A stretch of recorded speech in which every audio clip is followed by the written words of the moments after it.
mentioned governments, times of change. So within that... During the shifting politics dynamic, consider the... Okay, so hello and a warm welcome to all. It's great to see that so many of you have joined us this evening.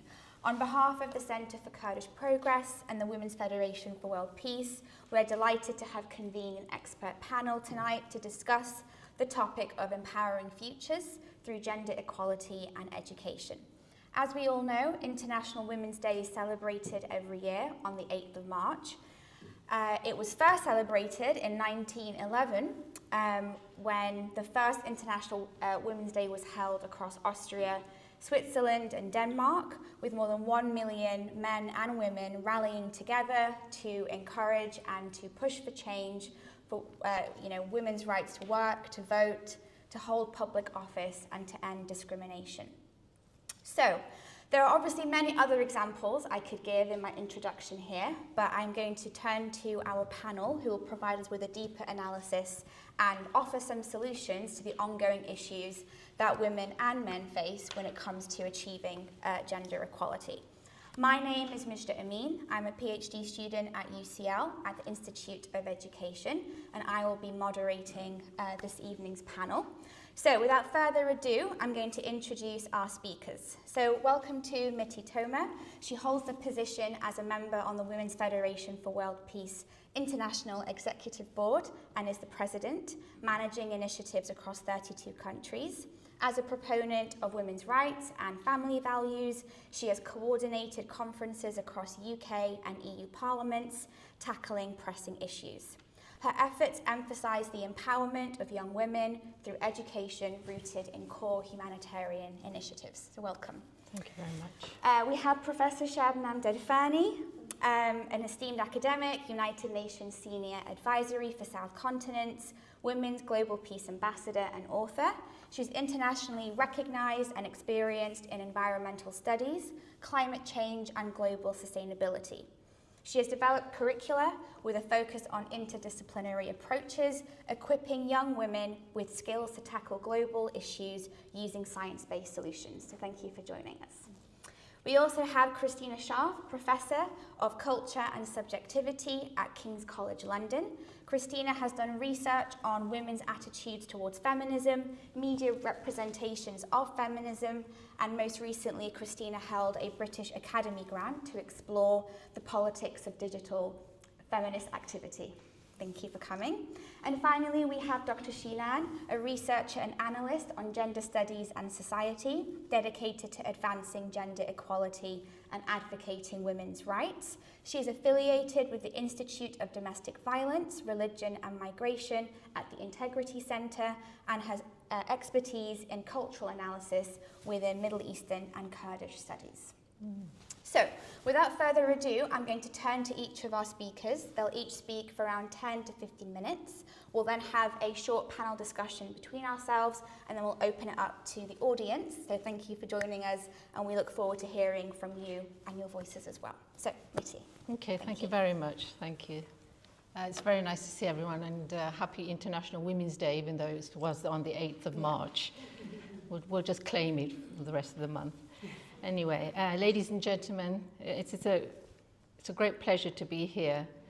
I'm honoured to speak here as the president of WFWP, a group dedicated to promoting gender equality and women's empowerment. We want to promote it wherever we are and wherever we do. We are at a crucial time in history. While we have made many progresses towards gender equality, there are still much work to be done. Women around the world face many challenges and limit their potentials, such as the pay gap, social inequalities, and cultural barriers. We must pay special attention to those women's situation in Afghanistan, where many of these girls, once who dreamed of an education, now have denied the opportunity. The Taliban's restriction on these rights have made millions of girls feel hopeless.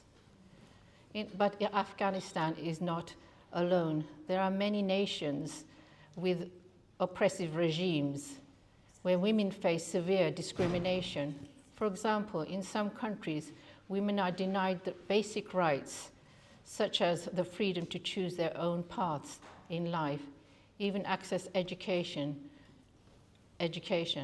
Protests to these rights are often met with violence, leaving women living in fear, simply wanting to be heard. The international community must come together to help these women.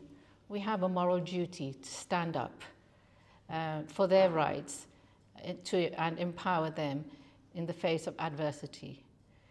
This can be achieved through diplomatic efforts, humanitarian development aid, partnership with local organizations who understand their needs. By investing in education and vocational trainings, we can help women regain their strength, dignity, and build a better future. Since its inception in 1992, the Women's Federation for World Peace has been committed to our education and humanitarian programs, with the motto, "Humankind is a family living in one global home, the Earth." Women's Federation mobilized volunteers to serve in 120 countries around the world. We are dedicated to achieving freedom from poverty and implementing development initiatives. Based on these local needs, our programs to empower women became economically stable through vocational training in various skills, such as sewing, hairdressing, computer literacy, agriculture practices. We have set schools in Africa to support children's education, provide microcredit to allow women to start small artisan businesses in their communities, including crafts and food production, health services. In addition to the economic development, we must recognize the vital role that women in politics and leadership although women have made significant strides in these areas, they continue to face unique challenges, from systematic biases to gender stereotypes, to lack of access to network or funding, and the road to leadership is often fraught with obstacles. Yet we have witnessed incredible victories, women breaking the glass ceilings, leading nations, and driving policy change to promote gender equality. Figures like Jacinda Ardern and Ursula von der Leyen exemplify how women in leadership can inspire change and foster inclusive societies. Their journeys remind us that while the path may be difficult, it is possible to rise and lead with courage and integrity. Here in the UK, we are fortunate in many ways, but we still face much to do. We still face and we have much to do. We must ensure politics reflect the commitment of gender equality and women's empowerment. This includes equal pay, accessible childcare, and safe spaces for women and girls, which has been threatened quite a lot recently. We need to challenge the stereotypes and break down the barriers that hold women back. Educating women is crucial. When a woman is educated and empowered, families prosper. They invest in their children's education and health, leading to stronger communities. As we gather here in this beautiful parliamentary building, it is called the mother of all parliaments, so maybe quite appropriate we're having the women's meeting here. So let us commit to listening, learning, and taking action together. Together we can create a future where every woman and girl can reach their full potential, a future where gender equality and women's empowerment are the norm. Let us stand united in this mission. When women rise, we all rise. Thank you. We are celebrating from 8th of March until 22nd of March, which has been marked by the United Nations. I would like to thank you, the MP Dame Siobhan McDonald, for hosting and supporting this event, and also to every one of you. You've been here. A special thanks goes to Kurdish Progress and WFWP, and our amazing Mujda for the liaising and making this event tonight really successful. And thank you to every single of you for making effort and coming all the way to the parliaments to listen to this debate. I don't know really where to start. Might be good to start from my own journey. A person with ethnic background, coming from very high cultural barrier, from the country with the high religion and cultural barrier. I came from the place with the different from where I stand today, and journey wasn't easy at all. It was filled with obstacle, struggle, tears, and moments that taste me. But through all of that punching and pressure, I believe that I faced challenges that established me in every way. But look at where I am right now. Every struggle shaped me, and every setback pushed me forward.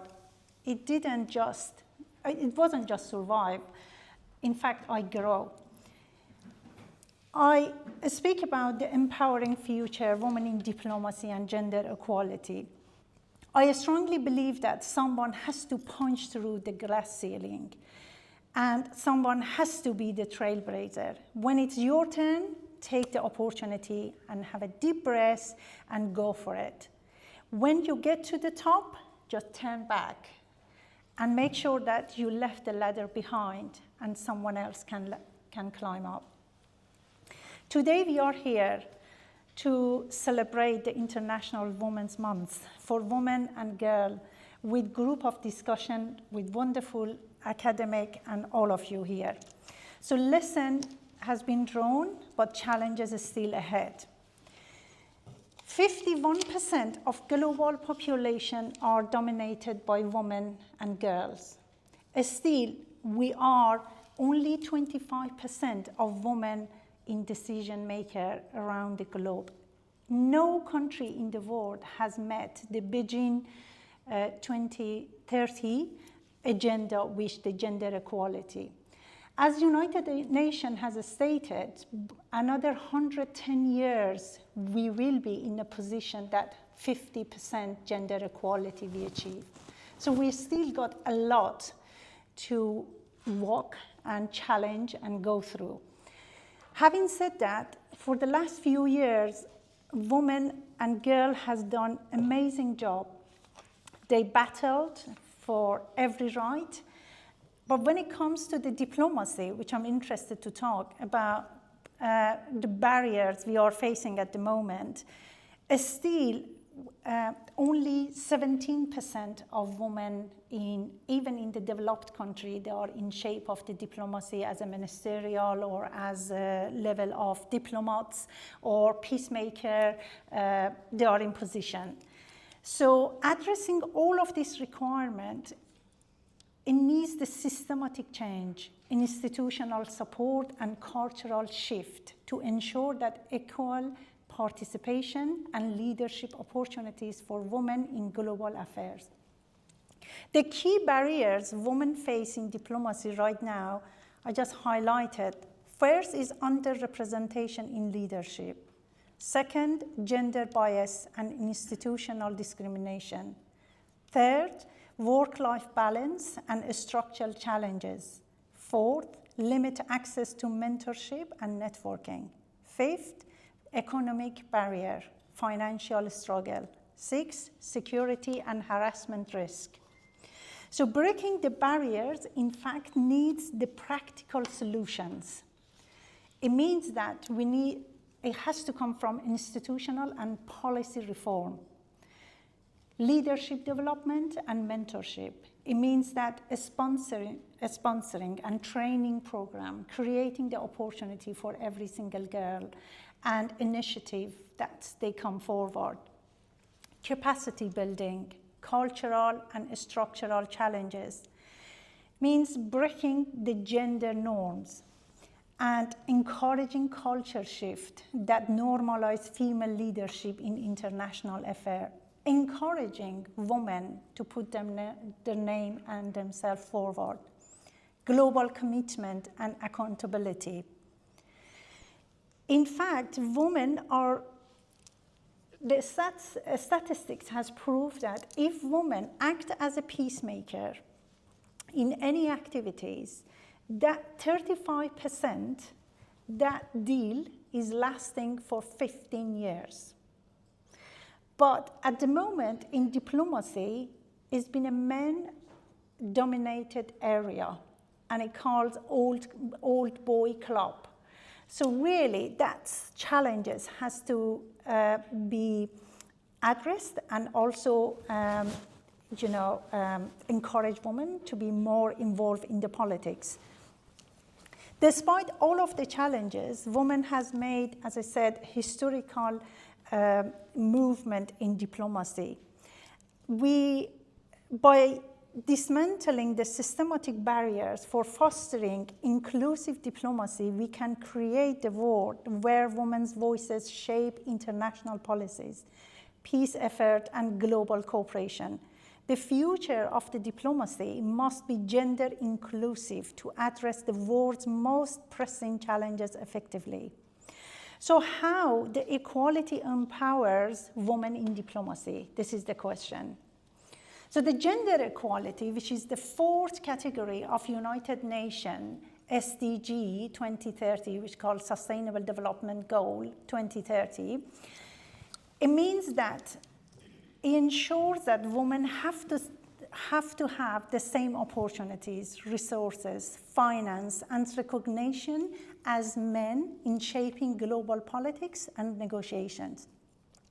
When diplomatic institutions embrace the gender equality, they unlock the full potential of diverse perspective, strengthening the international cooperation and create more inclusive decision-maker progress. It comes as increase in representation in leadership and more inclusive and effective negotiation, breaking the institutional barriers, and strengthening the global policy outcome and work-life balance, supporting policing and combating the gender-based harassment and discrimination, especially at the moment because of the improvement of and speedy of digital marketing. A lot of women in diplomacy and in politics receive a lot of harassment in social medias. So that has to be challenged as well. So a gender equal diplomacy environment ensures that the woman can also work without fear and harassment and discrimination, as I said. Institutional mechanism for reporting and also addressing misconduct create safer and more respectful workshop. In conclusion, gender equality is not just about the fairness. It's about the creating a stronger, more effective diplomatic institution and fairer environment.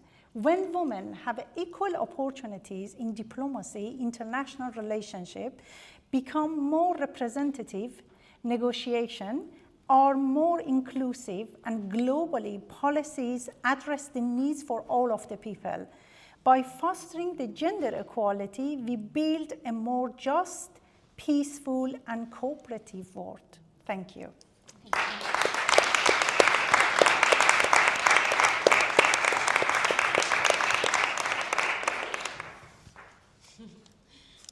Thank you very much. Thank you. I was also going to start my reflections by observing what's now been said a few times, that a lot of progress has been made in relation to gender equality, more so in some parts of the world than in others, of course, also stratified by differences amongst women in relation to class background, for example, racial background, disability, age, and so on. Yes, sorry.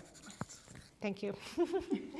Can you hear me better now? Yeah. So a lot of progress has been made, but also there continue to be ongoing gender inequalities, which previous speakers have already shed light on, so I'm not going to rehash these.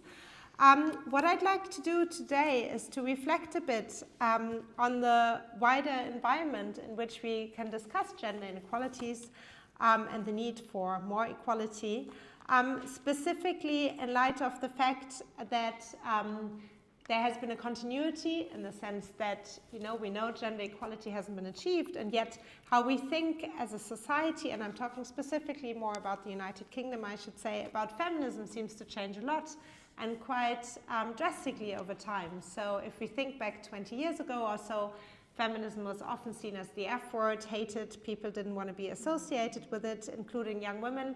This is what I did my PhD on, talking to a diverse group of young women and asking them how they thought about feminism, what they felt about it, and most of them didn't want to be called a feminist.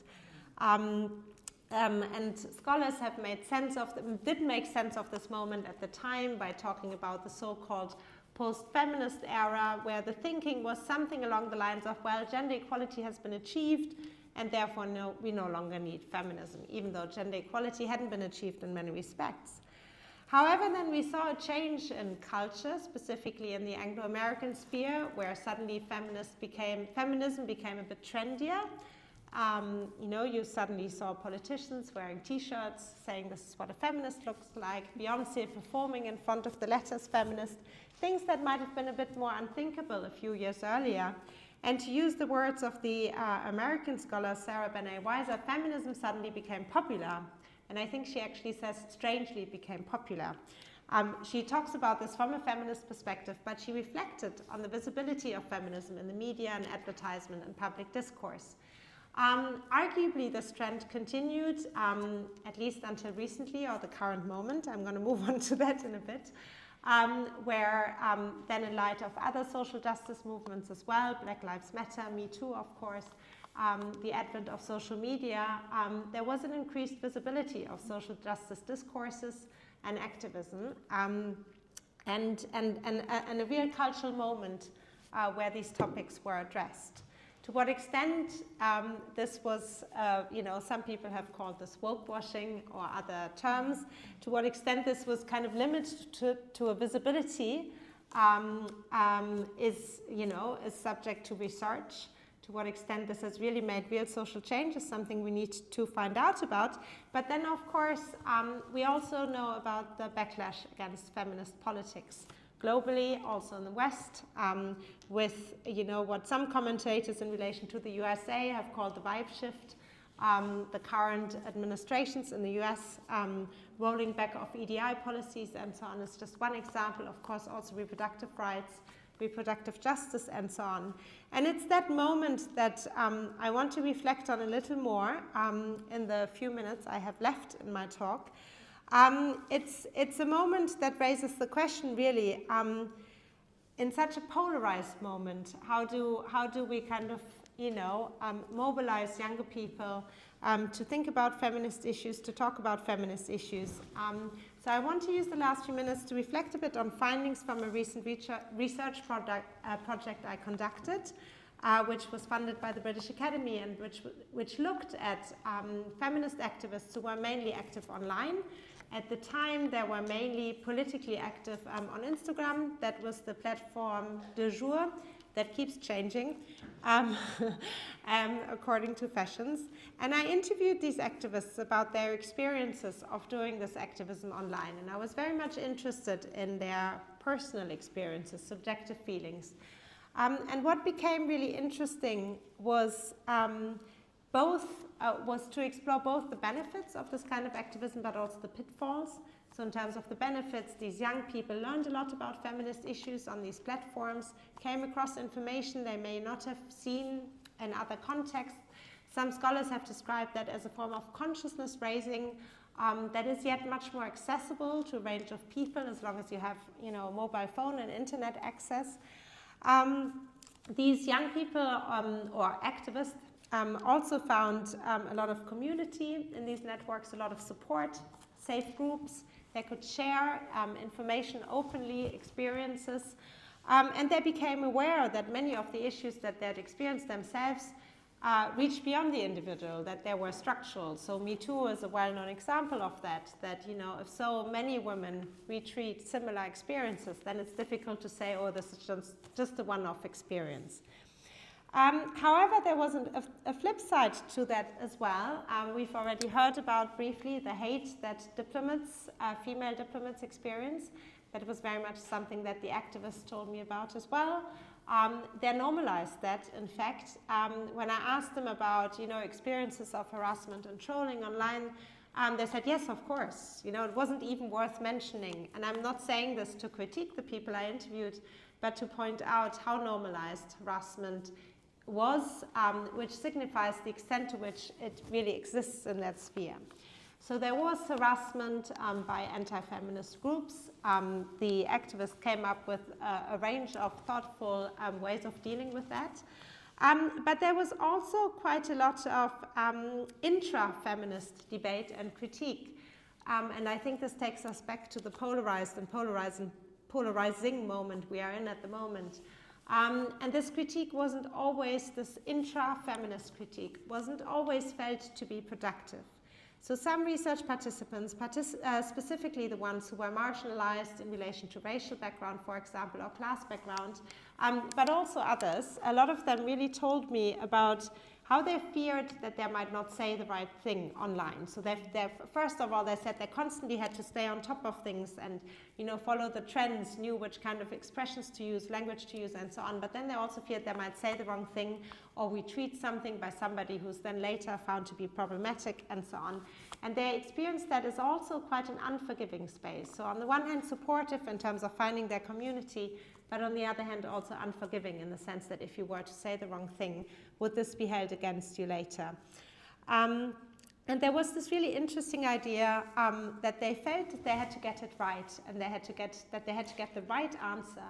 And that struck me as interesting because a lot of feminist issues can also be quite complex. And how we think about them might change over time. And this idea that you have to get this one right answer made it very difficult for the activists sometimes to participate in debate and to exchange ideas openly. And what it also meant, I think, was that they had this idea that there had to be these perfect activists who got everything right and who had the answer to everything, who treat everybody nicely, include everybody. And what that struck me as was that it's actually a very feminine disposition. And I don't mean feminine as a kind of, you know, quality that all women possess or that is essentially, you know, associated with women. But it was this demand to think of everybody, to include everybody, and to constantly hold everybody else in your thoughts, which was very problematized and thought about. So in terms of the wider picture of gender equality, education, feminist questions, and so on, I think these are issues that will be with us for some time in terms of the pressure of activists, polarizing debates, critique from outside, but also from within, and how best to address that. Thank you. An honor to appear before you today and contribute to this critical discussion on a subject that lies at the very heart of progress and justice.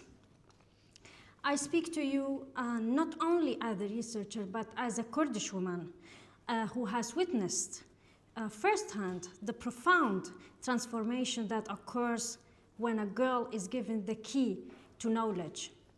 Unfortunately, right now, as we gather here, 130 million girls are absent from school, not only just today, but yesterday and tomorrow. And this is not just an unfortunate statistic. It is a global crisis, a scandal that should provoke outrage and urgent action. The well-known proverb states, when you educate a woman, you educate a nation. This is not a mere phrase, but a lived reality. It is truth woven into fabric of history and etched into stories of countless women who, when given the opportunity, have lifted entire generations from the depths of ignorance into the light of progress.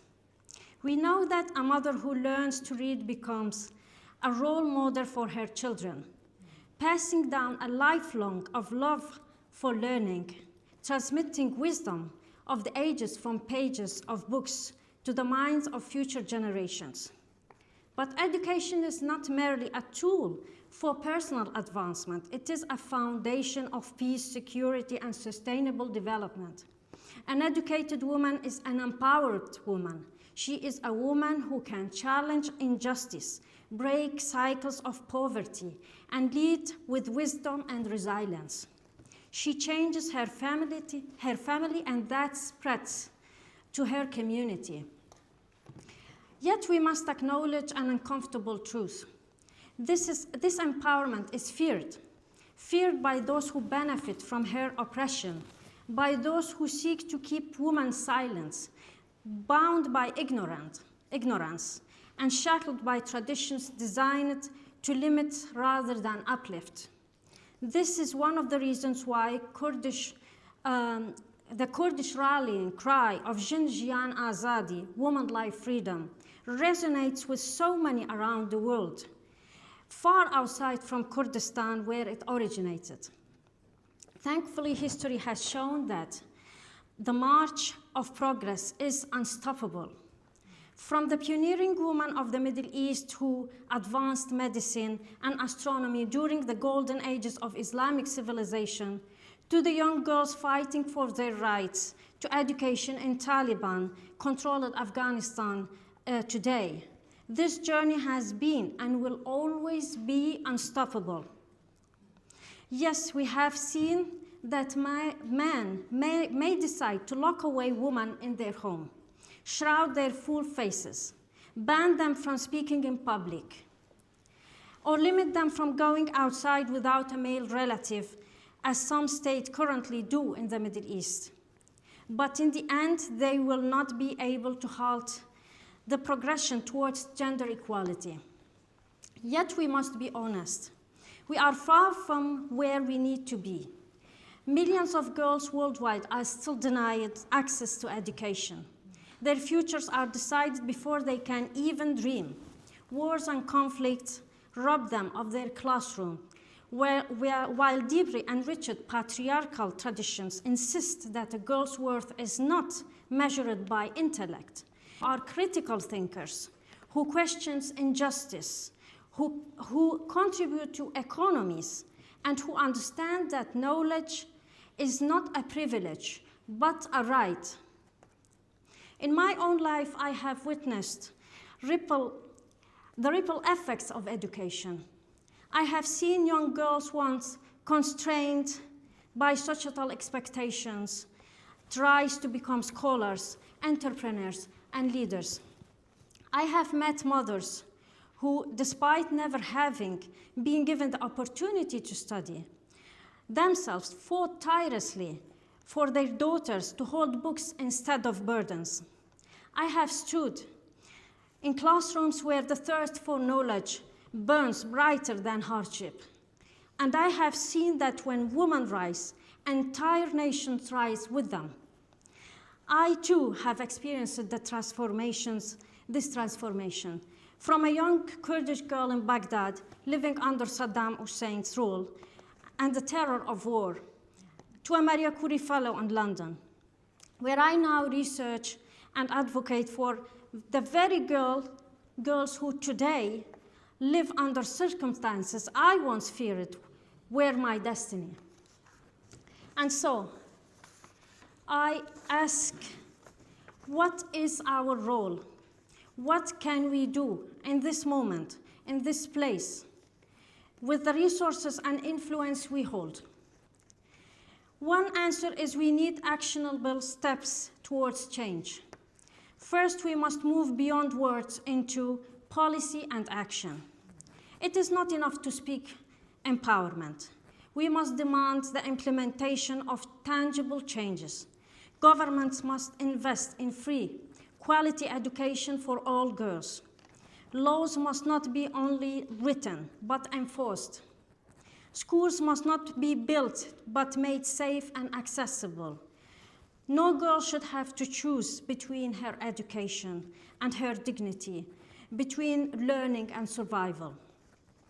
Consider this. Better access to education could reduce child marriage rates over 60%. Right now, tens of millions of girls are forced into domestic servitude before they even glimpse an alternative future, before they ever understand that they have personal agency. Every year, 12 million girls worldwide are married off, often forced to abandon school and enter life of servitude they did not choose. In this way, issues like child marriage and forced or arranged marriages, two issues I study, are intertwined with women's education. Second, we must challenge cultural narratives that hinder progress. Let us engage with families, community leaders, and religious figures, those who shape traditions and define honor. Let us show them that educating daughters does not diminish heritage, rather it strengthens it. True honor is not found in controlling women, but in uplifting them. During my fieldwork in Iraqi Kurdistan, I interviewed dozens of women, and what always stood out was how those most likely to be at risk of honor killings were those from families where education was more likely to be denied to them. And the correlation with the families where their mothers also had their educational opportunities limited for them. It is part of a cycle that must be broken. Third, we must redefine education as more than just literacy. True education cultivates critical thinking, resilience, and leadership. We must create spaces where girls are not merely recipients of knowledge, but architects of their own futures. In this way, education cannot just be having a big number of women in universities, as we see in many countries in the Middle East, if their only option after graduation is being a highly literate housewife, but who is not welcome to work outside the home or participate in the public sphere. Finally, we must recognize that this is not a woman's issue alone. The liberation of women liberates entire societies. When men are no longer conditioned to suppress half of their communities, they too will find themselves unburdened. They are free to exist in a world that operates 100% of intellectual, creative capacity, rather than just 50%. As for implementation, it will require governments putting their money where their mouth is, because nice words about equality do not feed stomachs or put electricity in classrooms. This requires real, sustained investment. When we invest in education of women, we invest in national stability, economic prosperity, and long-term security, with studies showing that each additional year of schooling can increase a woman's earning by 10 to 20%. The UN Sustainable Development Goal 4 aims to ensure inclusive and equitable quality education for all by 2030, which is only 5 years away. In that goal, we have a lot of work still to do. So hopefully our efforts can break out of the conferences and reach the young girls and women who just want the freedom to access the world, as all of us have. Thank you.